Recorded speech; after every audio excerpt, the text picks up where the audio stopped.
You had your chance. I have the chance. No, thank you, Joe. Thank you very much. And no, a couple of points only. I want to make sure that, first of all, the call to action that I share with you today is we really feel that there is a sense of there is urgency, to address these issues. And we don't think that having a protocol will fix all the problems in one night. We are not so stupid. We are not so dreamers.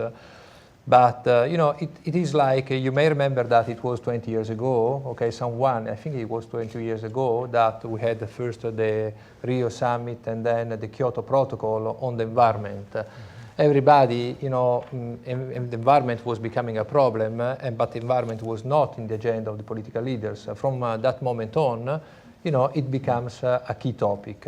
We saw many failures about environmental policy, but at that moment, people started to realize that the environment was part of our daily life, and also political leaders did also some progress. Recently, you may remember that your president, Barack Obama, signed an important agreement with the Chinese president on reducing CO2 emission. I think that some part of the merit was also thanks to the Kyoto, efforts or the people that had the vision to have. Okay, so my point is, if we don't start sometimes and somewhere having a simple but demanding international agreement, we will find each other in 10, 20 years' time still talking about the issue, but with no progress.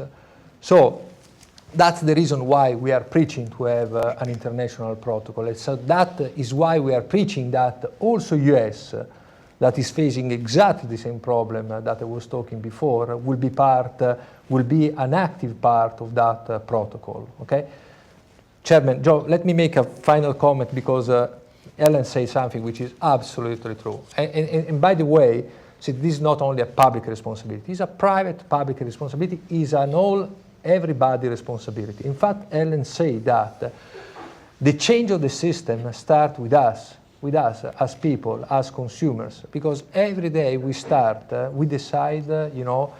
we decide our life and we decide the life of this planet. So, depending on our choices, how we want to feed ourselves, how much or how we want to feed ourselves, that determines a huge impact on our planet.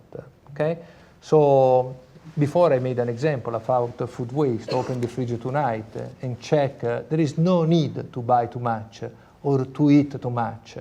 In fact, it could be crazy because at the end I represent also a producer, a company. But the mantra and the call of my chairman, Guido Barilla, is always the following: eat less, eat better.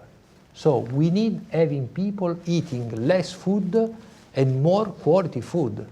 So guys, check when you go on the shelf, the quality. Try to check, understand what's the quality of the food that you buy, and eat less food.